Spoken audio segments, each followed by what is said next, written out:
जय श्री कृष्णा। आइए सुनते हैं श्रावण मास पुत्रदा एकादशी की यह कथा।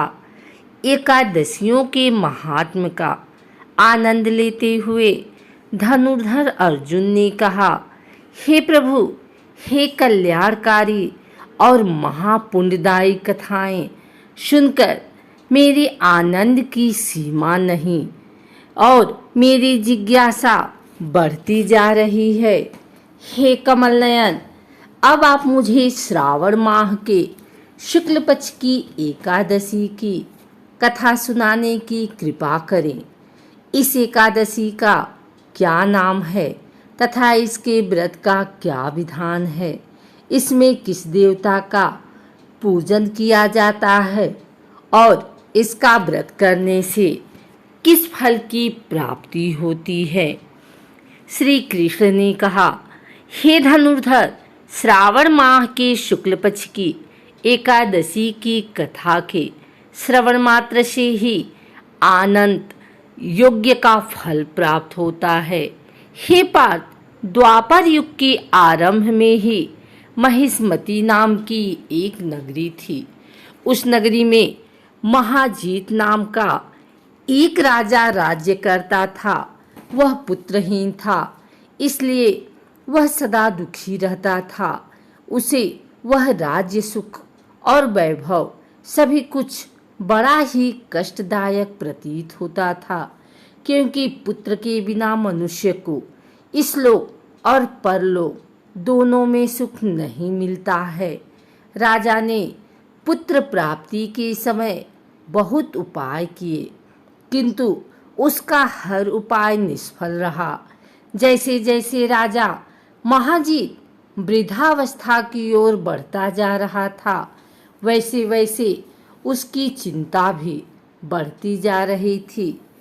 एक दिन राजा ने अपनी सभा को संबोधित करके कहा, न तो मैंने अपने जीवन में कोई पाप किया है और न ही अन्यायपूर्वक प्रजा से धन एकत्रित किया है, न ही कभी प्रजा को कष्ट दिया है और न कभी देवता और ब्राह्मणों का निरादर किया है। मैंने प्रजा का सदैव अपने पुत्र की तरह पालन किया है, कभी किसी से ईर्ष्या भाव नहीं किया, सभी को एक समान समझा है। मेरे राज्य में कानून भी ऐसी नहीं है जो प्रजा में अनावश्यक डर उत्पन्न करे। इस प्रकार धर्म युक्त राज्य करने पर भी मैं इस समय अत्यंत कष्ट पा रहा हूँ। इसका क्या कारण है, मेरी समझ में कुछ नहीं आ रहा है। आप इस पर विचार करें कि इसका क्या कारण है और क्या इस जीवन में मैं इस कष्ट से मुक्त हो पाऊंगा। राजा के इस कष्ट के निवारण के लिए मंत्री आदि वन को गए, ताकि वहां जाकर किसी ऋषि मुनि को राजा का दुख बताकर कोई समाधान पा सके। वन में जाकर उन्होंने श्रेष्ठ ऋषि मुनियों के दर्शन किए। उस वन में वयोवृद्ध और धर्म के ज्ञाता महर्षि लोमस भी रहते थे। वे सभी जन महर्षि लोमस के पास गए। उन सब ने महर्षि लोमस को दंडवत प्रणाम किया और उनके सम्मुख बैठकर महर्षि के दर्शन से सभी को बड़ी प्रसन्नता हुई और सबने महर्षि लोमस से प्रार्थना की, हे देव, हमारे अहोभाग्य हैं कि हमें आपके दर्शन का सौभाग्य प्राप्त हुआ। मंत्री की बात सुन लोमस ऋषि ने कहा, हे मंत्रीवर, आप लोगों की विनम्रता और सद्व्यवहार से मैं अति प्रसन्न हूँ। आप मुझसे अपने आने का प्रायोजन कहें। मैं आपके कार्य को अपने सामर्थ्य के अनुसार अवश्य ही करूँगा, क्योंकि हमारा शरीर ही परोपकार के लिए बना है। लोमस ऋषि के ऐसी मृदु वचन सुनकर मंत्री ने कहा, हे ऋषिवर, आप हमारी सभी बातों को जानने में ब्रह्मा से भी ज़्यादा समर्थ हैं। अतः आप हमारे संदेह को दूर कीजिए। महिष्मती नामक नगरी के हमारे महाराज महीजीत बड़े ही धर्मात्मा व प्रजावत्सल हैं। वह प्रजा का पुत्र की तरह धर्मानुसार पालन करते हैं, किंतु फिर भी वे पुत्रहीन हैं। हे महामुनि, इससे वह अत्यंत दुखी रहते हैं। हम लोग उनकी प्रजा हैं, हम भी उनके दुख से दुखी हो रहे हैं, क्योंकि प्रजा का यह कर्तव्य है कि राजा के सुख में सुख माने और दुख में दुख माने। हमें उनके पुत्रहीन होने का अभी तक कारण ज्ञात नहीं हुआ है, इसलिए हम आपके पास आए हैं। आपके दर्शन करके हमको पूर्ण विश्वास है कि हमारा दुख अवश्य ही दूर हो जाएगा, क्योंकि महान पुरुषों के दर्शन मात्र से ही प्रत्येक कार्य की सिद्धि होती है। अतः आप हमें बताने की कृपा करें कि किस विधान से हमारे महाराज पुत्रवान हो सकते हैं। हे ईश्वर, यह आपका हम पर व हमारे राज्य की प्रजा पर बड़ा ही उपकार होगा। ऐसी करुणा प्रार्थना सुनकर लोमस ऋषि नेत्र बंद करके राजा के पूर्व जन्मों पर विचार करने लगे।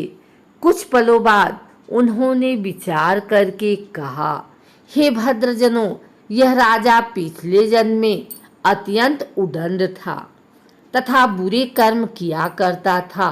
उस जन्म में यह एक गांव से दूसरे गांव में घूमा करता था। एक बार ज्येष्ठ माह के शुक्ल पक्ष की एकादशी के दिन यह 2 दिन से भूखा था। दोपहर के समय एक जलाशय पर जल पीने गया। उस स्थान पर उस समय ब्याही हुई एक गाय जल पी रही थी। राजा ने उसको प्यासी ही भगा दिया और स्वयं जल पीने लगा। हे श्रेष्ठ गुरुजनों, इसलिए राजा को यह कष्ट भोगने पड़ रहे हैं। एकादशी के दिन भूखा रहने का फल यह हुआ कि इस जन्म में यह राजा है और प्यासी गाय को जलाशय से भगाने के कारण पुत्रहीन है। यह जान सभी सभासद प्रार्थना करने लगे, हे ऋषि श्रेष्ठ, शास्त्रों में ऐसा लिखा है कि पुण्य से पाप नष्ट हो जाते हैं। अतः कृपा करके आप हमें कोई ऐसा उपाय बताइए जिससे हमारे राजा के पूर्व जन्म के पाप नष्ट हो जाएं और उन्हें पुत्र रत्न की प्राप्ति हो। सभासदों की प्रार्थना सुनकर लोमस मुनि ने कहा, हे श्रेष्ठ पुरुषों, यदि तुम सब श्रावण माह की शुक्ल पक्ष की पुत्रदा एकादशी का व्रत और रात्रि जागरण करो और उस व्रत का फल राजा के निमित्त कर दो, तो तुम्हारे राजा के यहाँ पुत्र उत्पन्न होगा। राजा के सभी कष्टों का नाश हो जाएगा। इस उपाय को जानकर मंत्री सहित सभी ने महर्षि को कोटि कोटि धन्यवाद दिया तथा उनका आशीर्वाद लेकर अपने राज्य में लौट आए। तदुपरांत उन्होंने लोमस ऋषि की आज्ञानुसार पुत्रदा एकादशी का विधान पूर्वक उपवास किया और द्वादशी को उसका फल राजा को दे दिया। इस पुण्य के प्रभाव से रानी ने गर्भ धारण किया और 9 माह पश्चात एक अत्यंत तेजस्वी पुत्र को जन्म दिया। हे पांडु पुत्र, इसलिए इस एकादशी का नाम पुत्रदा पड़ा।